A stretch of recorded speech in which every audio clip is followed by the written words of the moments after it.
네, 안녕하세요. 컴퓨터사초의 최우성 강사입니다. 자, 엑셀의 날짜 시스템 이해하기, 그리고 엑셀의 시간 시스템 이해하기에 대한 영상을 좀 준비를 좀 해봤습니다. 그 엑셀을 하시다 보면 이제 가장 어려움이 많은 곳이 사실대로 말씀을 드리면 이제 날짜예요, 날짜. 그리고 시간도 날짜만큼 또 어려워라 하는 부분입니다. 그 이유는 이제 정확하게 날짜에 대한 이해를 하고 이제 공부를 해야 되는데, 우리가 알고 있는 날짜하고 컴퓨터에서 사용하는 날짜 두 가지가 있다 보니까 조금 혼동을 좀 초래하는 것 같습니다.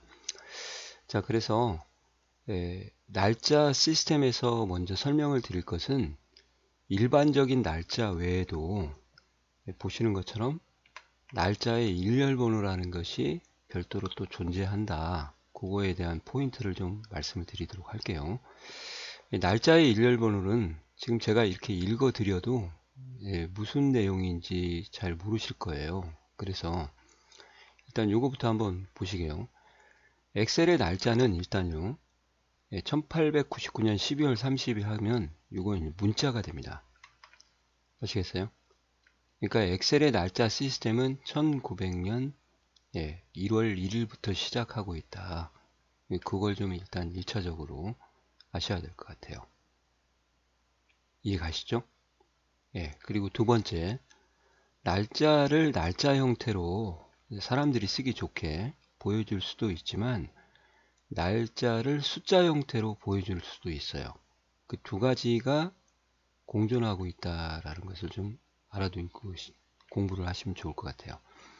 그래서 날짜를 날짜 형태로 이렇게 쓰는 것은 간단합니다. 저희가 이제 기본적으로 날짜를 쓰실 때 이렇게 보시면, 날짜를 쓰는 순간에 홈탭에 가서 보시면요, 자동으로 날짜로 인식을 해줘요.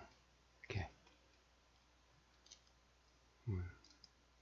이렇게요.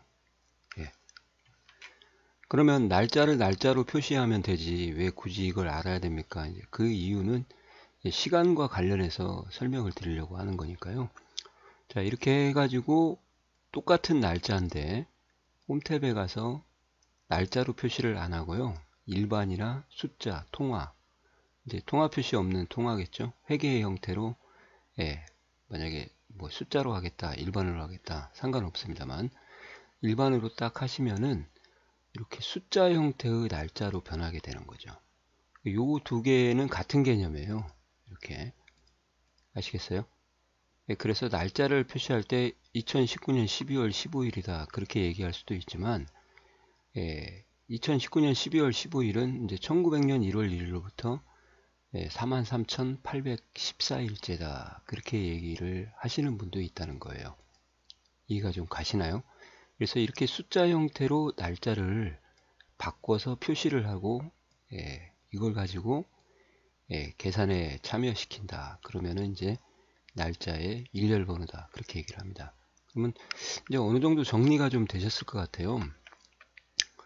1900년 1월 1일로부터 숫자 1로 대응을 해서 하루가 증가할 때마다 플러스 1씩 이렇게 증가를 해주는 그런 시스템이 뭐예요? 날짜의 일렬번호다. 그죠? 똑같은 거예요. 요거 두 개는. 단지 이제 보여지는 겉모습이 다르기 때문에 그런 거니까요. 그래서 홈탭의 표시 형식의 일반으로 바꾸시면 된다. 뭐 이렇게 제가 써드렸어요. 그러면 여기 왜 날짜를 이렇게 표시하지? 굳이 왜 이렇게까지 표시합니까? 이제 그 이유를 제가 좀 부가적으로 설명을 더 드리면, 이 두 날짜가 있어요. 지금 이 두 날짜를 보시고 누가 최근 날짜인지 제가 물어봤어요. 그러면은 사람 같은 경우는 연만 보고 월이나 일은 안 보잖아요. 여기가 최근입니다. 그렇게 대답을 하는데, 컴퓨터한테는 눈이 없죠. 그래서 이 부분이 이제 통째로 전달이 되다 보니까 누구를 근거로 봐야 될지 모르는 거죠. 그러니까 뭐냐, 결국은 대소비교 자체가 이제 안 된다는 거죠. 대소비교도 안 되고, 날짜에 대한 연산도 산술연산 같은 경우 있죠. 좀 처리하기가 굉장히 힘들다 그 말이에요. 그래서 뭔가 다른 숫자로 대치를 해야만 그런 역할들을 이제 정렬도 하고, 예, 더하기도 하고 대소비기도 해야 되는 것이 가능하다. 그래서 이렇게 따로따로 여러 일을 넘겨주면 안 되니까요. 이걸 예, 컴퓨터한테 뭘로요? 예, 일렬번호로 넘겨주는 거죠. 엑셀한테 넘겨주는 거예요. 그래서 일렬번호가 크면 최근 날짜고 작으면 이제 일렬번호가 작으면 오래된 날짜다. 그렇게 해서 예, 뭐까지요? 예, 정렬까지 예, 할 수가 있고 대소비교도 할 수가 있는 그 정렬하면 이제 뭐 대소비교도 같이 한다고 보셔도 돼요. 얘가 크죠? 크면은 예, 최근 날짜다. 그렇게요. 거기다가 이제 산술연산도 할 수가 있어요. 그래서 특정 날짜에다가 5일 후다. 그러면 이렇게 더하시면 예, 요거에다가 더해지는 거예요. 그래서 마치 요거에다 더한 것처럼 우리는 느껴지지만 실질적으로는 이렇게 더하게 되는 거죠. 예, 이렇게요. 이렇게 해서 5일을 더한다. 이렇게요. 결국은 41886에다 플러스 5를 하는 거하고 똑같다고 보시면 돼요. 이렇게. 자, 이제 개념을 좀 잡으셨으니까 추가적인 얘기를 좀만 더 해드리도록 하겠습니다. 왜 날짜에는 이어먼스 데이를 써야 되는지, 만약에 레프트를 썼다. 이렇게요. 2019년 12월 15일에 레프트를 썼다. 그러면 가끔 오해를 하시죠. 왼쪽부터 네 글자 하게 되면 이제 날짜에 연도가 추출되지 않냐. 그렇게 오해하시는데 안 그렇습니다. 계산에 참여할 때 얘가 참여하기 때문에 4381이라는 게 어처구니없게 나오는 거죠. 그러면 이제 더욱더 일렬 번호가 계산에 참여하고 있구나. 그리고 이제 이어 함수를 쓸 때도 조금만 더 신중하게 보셨으면은 이제 여기에 시리얼 넘버라고 나오죠. 그러니까 꼭 인수에 날짜만 데이터를 받은 게 아니고 날짜 또는 예, 날짜의 일렬 번호를 받아도 계산이 가능하다. 이제 그런 의미가 되는 거죠. 그래서 예, 여기 보시면은 이렇게 B31에 2열을 쓰게 되면 물론 2019가 나오겠지만 예, 여기 43814에 2열을 써도 2019가 나오니까 결국은 이 두 개의 값은 동일한 거예요. 여기다 뭐 한번 써볼까요? 이렇게요. 얘하고 같다 이렇게 하시면은 true가 나오게 되는 거죠. 예. 이런 형태로 이제 날짜의 일렬 번호를 기억을 좀 해주시고요. 그 다음에 시간으로 넘어가기 전에 결국은 이제 하루가 예, 1일이 예, 하루죠. 예, 그 하루가 숫자 1과 같다. 이 시스템이 예, 일렬 번호에 대한 언급이라고 보시고 이걸 가지고 이제 시간으로 넘어가도록 하겠습니다. 자, 시간에서는요. 하루가 1일이에요. 그죠? 그러니까 24시간보다 작은 걸 입력하면 이제 큰 값을 만약에 입력을 한다. 그러시면은 한번 보세요.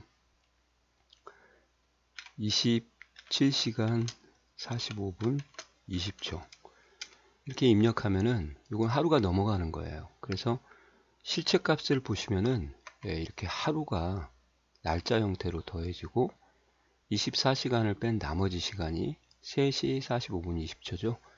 그렇게 표시가 되는 겁니다. 만약에 한 번 더요. 50시간이라고 할까요? 그럼 48시간이 이틀이니까 이틀이 빠지겠죠. 25분 20초 이렇게 하면 이제 2일이 되고 2시 25분 20초가 되는 거죠. 그래서 하루가 지나면은 이제 시간으로 얘기하면요. 24시간 만약에 이상이 되면 우리 눈에는 보이지 않지만 이것을 1일 플러스 시간의 형태, 남는 시간의 형태로 표시를 해주는 거죠. 이제 이해가 좀 가시나요? 예. 그래서 여기다 테스트를 한번 하시고 실제 값을 한번 보시면 좋을 것 같아요. 예, 그러면 시간의 일렬 번호도 어떻게 표시를 하냐? 마찬가지로 이렇게 해서 보시는 것처럼 일반으로 놓으시면은 이렇게 되죠. 이 이유는 이제 하루가 1일이니까요. 예, 아무리 큰 시간도 24시간 미만인 시간은 예, 1보다 클 수가 없어요. 그래서 12시간이면 이제 하루의 절반이니까 2분의 1이죠. 그래서 이제 0.5가 나오는 거고, 4분의 1이니까 0.25, 여기는 4분의 3이니까 0.75가 나오는 거죠. 그래서 시간은 24시간이 시간이 1일이 되는 거예요. 이런 개념. 그래서 시간은 실질적으로 24시간 1보다 작은 숫자죠. 그게 계산에 참여한다. 그렇게 보시면 되겠습니다. 예. 그래서 1일이 1에 해당하므로 시간은 1보다 작은 숫자가 이제 시간의 일렬번호다. 마찬가지겠죠. 얘도 이 두 개를 보고 어떤 게 가장 최근의 시간이냐 또는 큰 시간이냐 물어보면 사람은 대답할 수 있지만 컴은 헷갈리는 거죠. 예, 그래서 이것을 일렬번호로 환산을 해가지고 큰 값이 이제 최근 시간이고 작은 값이 작은 시간, 오래된 시간 그렇게 구분을 하시면 되겠습니다. 또 마찬가지로 레프트를 쓰게 되면 얘가 계산에 참여해서 이제 2를 썼더니 시간만 나오는 게 아니라 0점이 나와 버리는 거죠. 이렇게 또 hour를 여기 쓰나 hour를 얘를 쓰나 결과는 똑같고요. 뭐 분도 똑같고 그러니까 이게 이제 시간의 일렬번호죠. 그래서 이제 시간에다가 만약에요 4시 5분 6초 여기에다가 저희가 만약에 6시간을 더한다 그러면 이렇게 하시면 이제 작살 나는 거예요. 6일을 더하는 거죠. 6일 6시간을 더하는 거. 그럼 6시간을 어떻게 더합니까? 그러면 이제 그때 이제 타임 함수를 활용을 하시면 좋죠.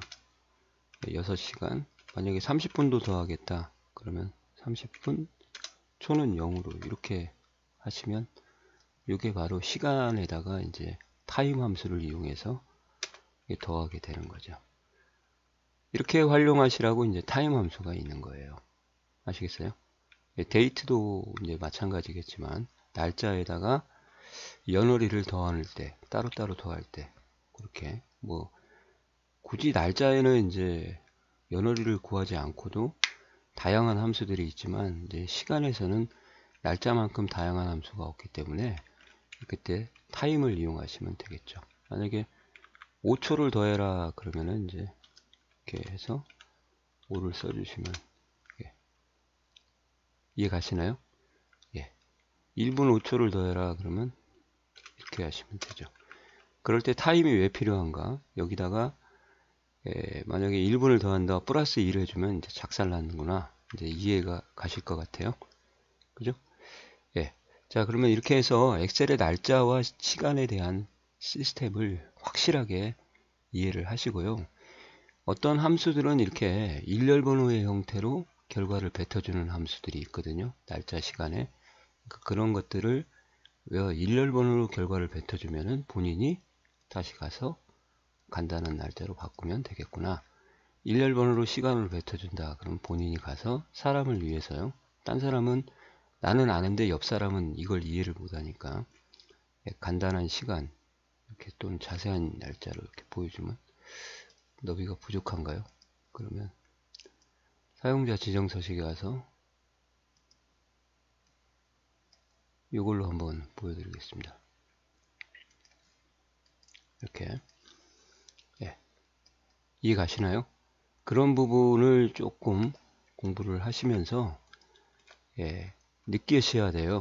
그래야 날짜가 헷갈리지가 않습니다.